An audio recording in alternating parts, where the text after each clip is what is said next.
ओम विश्वानि देव सवितर्दुरितानि परासुव यद्भद्रं तन्न आसुव। मित्रों, कल तक हमने मिलकर के पढ़ा था वर्णमाला को, और वर्णमाला में केवल स्वरों का सामान्य परिचय पढ़ा था। आज अपन उसी को थोड़ा सा बढ़ा करके पढ़ रहे हैं कि वर्णमाला पूरी व्यंजन तक अपन पढ़ सकें। तो एक बार देखें स्वर। स्वर में अ, आ, ई, उ, री, री, ए, ऐ, ओ, औ, अंग, अह। और अंग, अह को मैंने ब्रैकेट में रखा है। मैं इसको व्यंजनों में गिनता हूं, इसलिए मैंने ब्रैकेट में रखा है। जब बारी आएगी तब चर्चा करेंगे। उसके बाद मैंने स्वरों को 3 विभागों में बांटा है। मूल स्वर अ, ई, उ, री। इन्हीं को ह्रस्व स्वर भी कहते हैं। दीर्घ स्वर आ, ई, उ, री का दीर्घ भेद नहीं होता, इसीलिए मूल स्वर अथवा ह्रस्व स्वर 5 हैं, दीर्घ स्वर 4 हैं। संयुक्त दीर्घ स्वर ये भी 4 हैं। अ और ई को मिलकर के ए बना है, ऐ भी बना है, अ और उ को मिलकर के ओ बना है, और अ और उ को मिलकर के ही औ बना है। ये चूंकि 2 अलग अलग स्वर, स्वतंत्र स्वरों के मेल से बने हैं, इसलिए इनको संयुक्त स्वर कहते हैं। जो दीर्घ स्वर है वो समान है, माने अ और अ को मिलकर के ही एक दीर्घ हो गया, अ की 2 मात्रा दीर्घ हो गई, इसलिए वो उसको दीर्घ स्वर कहा। और चूंकि यहाँ पर दोनों अलग अलग हैं, अ अलग है, ई अलग है, ये 2 अलग अलग स्वतंत्र स्वर हैं, दोनों को मिलकर के एक बना, इसलिए इसको अपन ने कहा संयुक्त दीर्घ स्वर। तो ये स्वरों की संख्या कुल मिलाकर के 4 और 4 8 और 5 13 है। अब रही बात ये कि अंग, आह को मैं व्यंजनों में क्यों गिन रहा हूं। तो आप देखिए कि व्यंजनों की बारी जब आ रही है तो अपन का आदि इनको पढ़ रहे हैं, ये स्वतंत्र रूप से नहीं पढ़े जा रहे हैं, इनके साथ ह्रस्व अ जुड़ा हुआ है। तो अपन पहले स्वर और व्यंजन की परिभाषा देखें, कैसे जुड़ा है ये समझ में आएगा। स्वयं राजंत इति स्वराः, जो स्वयं चमकते हैं, प्रकाशित होते हैं, उच्चरित होते हैं, बिना किसी की सहायता के, माने दूसरे की सहायता की आवश्यकता जिनके उच्चारण प्रकाशन में नहीं पड़ती, उनको स्वर कहते हैं। आप बोल करके देख लीजिए, अ, आ, ई, उ, री, किसी दूसरे व्यंजन की सहायता की, स्वर की सहायता की आवश्यकता नहीं है, स्वतंत्र रूप से प्रकाशित हो रहा है, उच्चरित हो रहा है, इसलिए इनका नाम स्वर है। जिनको व्यंजन कह रहे हैं उनको देख रहे हैं अपन।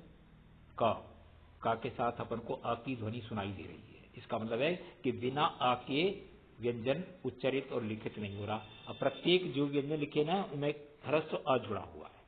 यदि ह्रस्व आ नहीं है तो अपन जब लिखते हैं ना हल्का चिन्ह लगा देते हैं। जैसे नीचे प्रत्याहार सूत्रों में देखें आप, हणा के नीचे, का के नीचे, इन सब के नीचे हल्का चिन्ह लगा हुआ अंतिम जो वर्ण है। तो इसका अर्थ क्या हुआ, व्यंजन की परिभाषा है अन्वक भवति व्यंजनमिति, जो दूसरे के सहारे चलता है, दूसरे के सहयोग से चलता है, दूसरे के पीछे चलता है, उसको व्यंजन कहते हैं। तो प्रत्येक व्यंजन ह्रस्व आ के साथ में लिखा हुआ है, इसलिए जब हम अनुस्वार और विसर्ग को लिख रहे थे तो अनुस्वार विसर्ग भी व्यंजन है। क्योंकि प्रत्येक व्यंजन के साथ पहला ही स्वर अ जुड़ा हुआ है, तो इनके साथ भी हमने पहला स्वर अ जोड़ दिया। पहला स्वर अ जोड़ा तो अंग अह ये बन गया। अब व्यक्ति को दिखाई दिया वहां पर अस्वर, उस पर बिंदी दिखाई दी अनुस्वार की, तो लोगों ने समझा कि ये भी स्वर है, इसलिए इनको उठा करके स्वरों में रख दिया। मूलतः अंग अह ये दोनों यानी अनुस्वार और विसर्ग व्यंजन है। ये हमारी स्वरों से अलग हट करके व्यंजनों में गिनने का कारण है। अब नीचे आते हैं अपन व्यंजनों में। सबसे पहले हमने अंतस्थ वर्ण को रखा है, और अंतस्थ का मतलब अंताकार से बीच में स्थान रहने वाला, जो स्वर और व्यंजन दोनों के बीच में रहता है उसको अंतस्थ कहते हैं। ऊपर तक स्वर समाप्त हो गए, नीचे व्यंजन प्रारंभ हो रहे हैं, उसके बीच में आ गया। इनके 2 नाम और हैं, इनको अर्ध स्वर भी कहते हैं और अर्ध व्यंजन भी कहते हैं। अर्ध स्वर अर्ध व्यंजन क्यों कहते हैं, इसको भी अपन यही सरलता से देख लेते हैं। अपने स्नातक प्रथम वर्ष में स्वर संधियां हैं, और स्वर संधि का पहला सूत्र है इको यणचि।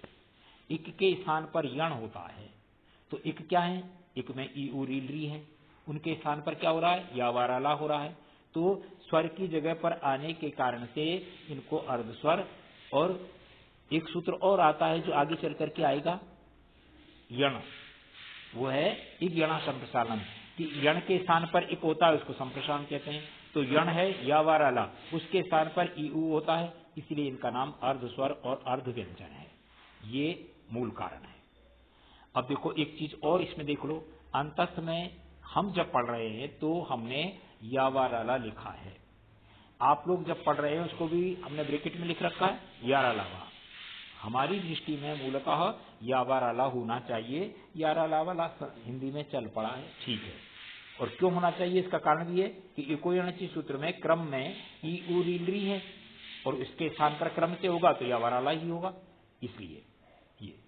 अब नीचे चलते हैं अपन, जो व्यंजन नीचे, इनमें 5 वर्ग हैं। संस्कृत में शॉर्ट फॉर्म में कु कहते हैं, कु कवर्ग, का खा गा घा ङा, चू चवर्ग, चा छा जा झा या, टू टवर्ग, टा ठा डा ढा णा, तू तवर्ग, ता था दा धा ना, पू पवर्ग, पा फा वा भा मा। ये 25 वर्ण है। इसके बाद है ऊष्म वर्ण। ऊष्म वर्ण, इनका नाम ऊष्म क्यों है, इसका कारण जानना पड़ेगा। हम जब कभी भी कुछ भी बोलते हैं, उच्चारण करते हैं, तो हमारे मुंह से श्वास निकलती है, हवा निकलती है, उसके साथ शब्द बन करके निकलता है, वर्ण उच्चारित होता है। मुंह से स्वाभाविक रूप से गर्म सांस निकलती है, उच्चारण के समय भी गर्म निकलेगी। लेकिन ये जो 4 वर्ण हैं, इन 4 वर्ण के समय पर थोड़ा सा रगड़ करके निकलती है हवा, इसलिए गर्म अधिक हो जाती है। इस कारण से इनका नाम ऊष्म वर्ण है। और ये श, श, स, ह, पहला वाला जो श है उसको तालव्य श कहते हैं, दूसरा है उसको मूर्धन्य श कहते हैं, तीसरा है उसको दंत्य सा कहते हैं। हिंदी में आप लोग जो है ना, सीटी वाला सा या शंकर वाला सा, षटकोण वाला सा और सड़क वाला सा, ये कहते हैं। ये 4। अब इनको गिन करके देखेंगे अपन, है ना। गिनने से पहले नीचे और देख लेते हैं एक बार। अनुस्वार, अनुस्वार मैंने बता दिया कि ये शुद्ध व्यंजन है। अनुनासिक, अनुस्वार का ही एक भेद है। अनुनासिक और अनुस्वार केवल नासिका से बोला जा रहा है, अनुनासिक में मुंह और नाक दोनों का बोला जाता है। विसर्ग अपने आप में अंग वाला है ही, वही है। तो ये इन व्यंजनों को जब गिनेंगे अपन, तो 4 तो अंतस्थ वर्ण है, 4 ऊष्म वर्ण है, 4 और 4 8, 25 ये वर्ग वाले हैं, 8 25 33, और 3 ये हैं अनुस्वार और नासिक और विसर्ग, 36 हो गए। लोक में भी आप सुनते हैं कि 36 प्रकार के व्यंजन, ये इस कारण से 36 प्रकार के व्यंजन कहे जाते हैं कि यह यहाँ स्पष्ट तौर पर अपन को 36 व्यंजन दिखाई दे रहे हैं। स्वरों की संख्या 5 मूल स्वर हैं, 4 दीर्घ स्वर हैं और 4 संयुक्त दीर्घ स्वर हैं। 4 4 8 और 5 13 स्वर हैं और 36 व्यंजन हैं। ये स्वर और व्यंजन की सामान्य चीज है। अब एक चीज और इसको देखें, मतलब ये स्वर और व्यंजन जो है ना, इनको अपन 1 2 3 कई बार जब पढ़ेंगे तब बहुत अच्छी तरह से हमारी स्थिति स्पष्ट होगी और हम समझ पाएंगे कि ये ऐसा क्यों है। इनके उच्चारण स्थान, प्रयत्न, ये सब चीजें भी इसी में समाहित है जो अपन को वर्णमाला में पढ़नी है। अब अपन एक चीज देख लेते हैं आज कि ये जो प्रत्याहार है ये क्या वस्तु है। प्रत्याहार सूत्रों की संख्या 14 है केवल। पहली पंक्ति में 4 है, दूसरी पंक्ति में 3 है और तीसरी पंक्ति में 3 है और अंतिम पंक्ति में भी 3 है। पहली पंक्ति में अयोन, ऋग्वेद, एयोम, अयोज, ये 4 सूत्र हैं। इन 4 सूत्रों में 9 वर्ण हैं। अंतिम जो जिसके नीचे हल का चिन्ह लगा हुआ है उसको नहीं गिना जा रहा है। तो ये 9 स्वर हैं। इन 9 में पहले वाले 2 में 5 मूल स्वर कहें, ह्रस्व स्वर कहें, और दूसरे वाले 2 सूत्रों में, अंतिम 2 में ये 4 हैं जिनको संयुक्त दीर्घ स्वर हम कह रहे हैं। इसके बाद चूंकि व्यंजन को संस्कृत में हल कहते हैं और हल एक अपने आप में प्रत्याहार बना करके बनाया हुआ शब्द है। ह से लेकर के हायवर्त के ह से लेकर के हल के ला तक, हायवर्त का ह और हल का ला, इन दोनों को जोड़ दिया, हल बन गया। इसका अर्थ है इस बीच में जितने भी अक्षर आते हैं वो सारे हल के नाम से जाने जाएंगे। ये हल प्रत्याहार बना और इसका अर्थ हो गया व्यंजन। तो इस प्रक्रिया में सबसे पहले जो अपन को मिल रहा है वो या, वा, रा, ला ये मिल रहा है। तो ये स्वर समाप्त हो रहे हैं, व्यंजन शुरू हो रहे हैं, बीच में आए हैं सबसे पहले या, वा, रा, ला, अंतस्थ वर्ण इनको इसलिए कहते हैं यहाँ बीच में। इसके बाद वर्ग की बारी थी, कवर्ग, चवर्ग, टवर्ग, पवर्ग, तवर्ग। तो ये प्रत्येक वर्ग में 5 अक्षर हैं और पंचम 25। अब अपन देखते हैं कि गणना जब करते हैं तो एक के बाद 2 आता है।